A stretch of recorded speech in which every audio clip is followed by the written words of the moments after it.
157। 157 में क्या लिखा है? 2 की घात ऋण 1 धन 5 की घात ऋण 1 धन 4 की घात ऋण 1 पूरी की घात 0। देखिए 0। अब उसे हल करना है कि और हल करने के बाद देखना है कि 4 उत्तर मतलब ए नंबर पे 4, बी में 3, सी में 2 और डी में 1, इनमें से चारों में से उत्तर हमारा क्या सही है। चलो हल करके देखते हैं। फिर से हल करना प्रारंभ में किया, घात ऋण की तब इसे धन की बनाना क्या कर देंगे? 1/2 की घात 1 को लिख देंगे, दे क्या नहीं। फिर धन इसलिए धन 1/5 धन 1/4 पूरी की घात 0। और हमें पता है जब भी किसी की घात 0 होती है उसका उत्तर सदैव 1 प्राप्त होता है। अंदर क्या लिखा है उससे भी ज्यादा कोई लेना देना नहीं। हालांकि एलसीएम देखे भी करेंगे आप तो यहाँ पे सबका एलसीएम हो जाएगा, कितना होगा एलसीएम? 20। 2 का भाग देंगे 10 धन 5 का देंगे 4 बार जाएगा, 5 को 20 4 एकम 4 और यहाँ होगा 5 पूरे की घात 0 बराबर 19/20 पूरे की घात 0। आखिर आया 1। इसलिए हम डायरेक्ट यहाँ पे भी 1 निकाल सकते थे। मतलब इसका सही आंसर क्या है? Option number D 1। प्रश्न क्रमांक 158।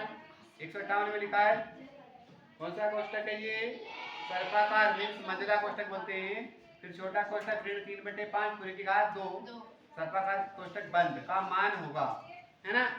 इसमें हमें मान क्या करें? 4 ऑप्शन में से एक ही ऑप्शन सही होगा, तो उसे हल करेंगे तभी हमें आंसर पता चल पाएगा। तो चलो हल करके देखते हैं क्या आंसर दे रहा है हमें। तो लिखा है देखिए ऋण 3/5 लिखा ना, ऋण 3/5। तो ऋण 3/5 में उसकी घात लिखी है पहले ऋण 1, यहाँ पे घात गलत लिखी है, पहले ऋण 1 है फिर से 2 घात है, ठीक है। तो पहले इसको ऋण को धन में बदलेंगे तो मान कैसे हो जाएंगे? पलट जाएंगे। पलट जाएंगे मतलब क्या हो जाएंगे? 5 जाएगा ऊपर और 3 आएगा नीचे, तो ये काय में हो गई घात? आप काय में हो गई घात? धन में। और पहले से घात कितनी लिखी हुई है? 2। अब कितनी को देखो 2 एकम मतलब ऋण 5/3 पूरी की घात 2 और पूरी की घात 2 मीन 5 की घात 5 का गुणा 5 में करो कितना होगा? 5m 25 और 3 का 3 किया 9। देखो यहाँ पे कोई ना कोई ऑप्शन होगा, आंसर नंबर बी सही है उसका। इसी प्रकार प्रश्न क्रमांक 159। 16 को घात रूप में लिखने के बाद आधार होगा। मैंने पहले हमको 16 के गुणनखंड तोड़ने हैं, तो 16 के गुणनखंड तोड़ते हैं। 16 समसंख्या इसलिए 2 का देंगे कितनी बार जाएगा? 8 बार। फिर से 2 का देंगे 4 बार, फिर से 2 का देंगे 1 बार। मींस हमारे पास 16 के गुणनखंड क्या प्राप्त हुए? 2 गुणा 2 गुणा 2 गुणा 4 बार। मींस 4 2 की घात कितनी आई? 4। बताइए 16 को घात के रूप में लिखने पर उसका आधार कितना प्राप्त हुआ? 2। आधार में 2 आया ना, इसका उत्तर क्या होगा? Option number B 2। 160 नंबर का प्रश्न है 10 की घात ऋण 100 का गुणात्मक प्रतिलोम क्या होगा? इसमें गुणात्मक प्रतिलोम लिखना है हमें, मींस इसको पलटना है, कितना होगा? तो देखिए पहले इसको हल करेंगे तो 4 ऑप्शन में से एक ऑप्शन हमें सही मिलेगा। लिखा है 10 की घात ऋण 100 का गुणात्मक प्रतिलोम बराबर, तो पहले इसको तो धन में बदल दीजिए। इसका वास्तविक रूप पहले से कितना लिखा पता है? 10 की घात ऐसे लिखी है, इसको कैसे करना है? प्रतिलोम में लिखना है, इसलिए इसको फिर से पलटेंगे तो क्या हो जाएगा? 1/, तो आंसर आएगा हमारे पास 10 की घात 100। यहाँ पे कोई ना कोई ऑप्शन होगा, देखो कौन सा ऑप्शन दिखाई दे रहा है हमें? Option number C. प्रश्न क्रमांक नंबर 161। 0.000005 m का मानक रूप क्या होगा? यहाँ दिख रहे होंगे हमारे पास, अभी दशमलव यहाँ पे लगा है, हमें एक अंक के बाद दशमलव चाहिए, मीन दशमलव कहाँ ले जाना है? 5 के बाद।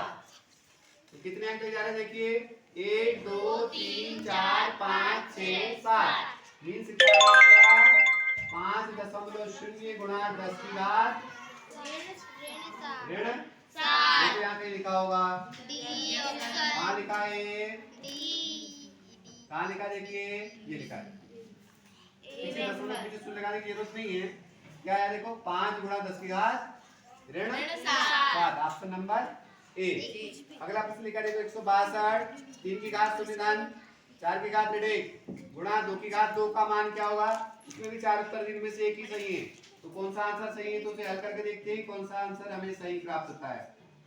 तो 3 की घात शून्य धन 4 की घात ऋण 1 गुणा 2 की घात 2, हल कीजिए। 3 की घात शून्य मीन्स 1 धन का धन 4 की घात ऋण 1 मीन्स 1/4 कोष्टक बंद गुणा 2 की घात 2 मीन्स 2 दूनी 4। यहाँ पे आपको एलसीएम लेना होगा, पहले 1 और 4 का 4, फिर 4 एकम 4 धन 1 कोष्टक बंद गुणा 4, 4 से 4 तो हमारे पास प्राप्त हुआ 4 धन 1 बराबर 5। देखिए इसका ऑप्शन नंबर कौन सा सही आया, डी।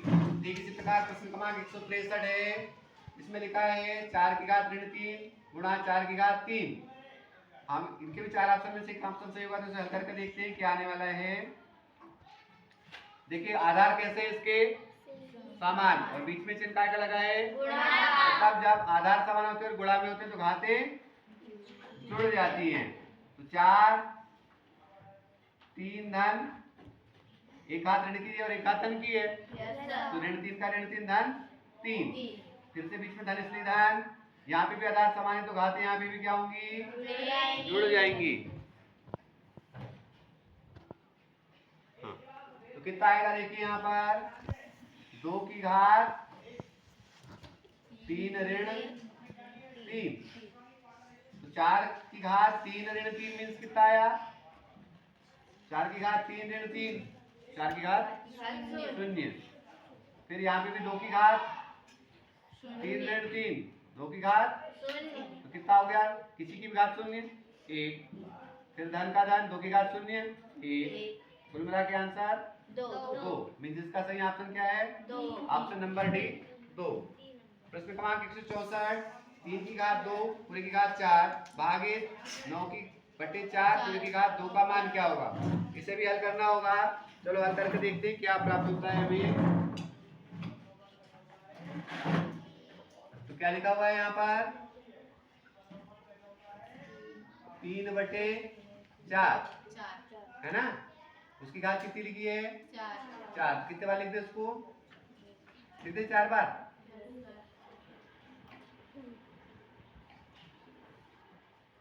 लिख दिया। इसके बटे क्या लिखा है देखिए 9/4, उसको पलटा के 2 बार लिखना है, मतलब 4/9 गुणा 4/9। ये पलटा क्यों बेटा, क्योंकि बाकी चिन्ह को गुणा बदलते हैं तो पीछे वाली संख्या पलट जाती है। अब कटते हो तो काट दीजिए, कट रहे हैं क्या, हाँ कट रहे हैं, 2 दूनी 2 एकम 2 दूनी 2 एकम 3 तिया 3 एकम 3 तिया 3 एकम, कितने बार कटा, एक बार। तो इसका सही उत्तर क्या है, ऑप्शन नंबर ए 1। 165, x की घात 4 भागित y की घात 4 किसके बराबर है। तो देखिए x की घात 4 भागित y की घात 4, इसका मतलब है x की घात 4 भागित का मतलब होता है बटे, और यहाँ y की भी घात 4। तो ऐसा इसमें किसमें देखो, यहाँ तो लिखा है x/y की घात 0 मतलब तो 1 ही हो गया, यहाँ लिखा है x/y की घात 1 मतलब 1/y, x/y पूरे की घात 4 मतलब x की घात 4 और y की भी घात 4। इसका सही ऑप्शन क्या है, सी। इस तरह से प्रश्न क्रमांक नंबर 165 तक के प्रश्न पूरे हुए। सबको समझ में आया, यस सर। बहुत अच्छे बच्चे, इनकी तैयारी करनी है, ये ओलंपियाड परीक्षा के लिए बहुत महत्वपूर्ण प्रश्न है जो हमें परीक्षा में संभावित प्रश्नों में से हैं। Okay, thank you.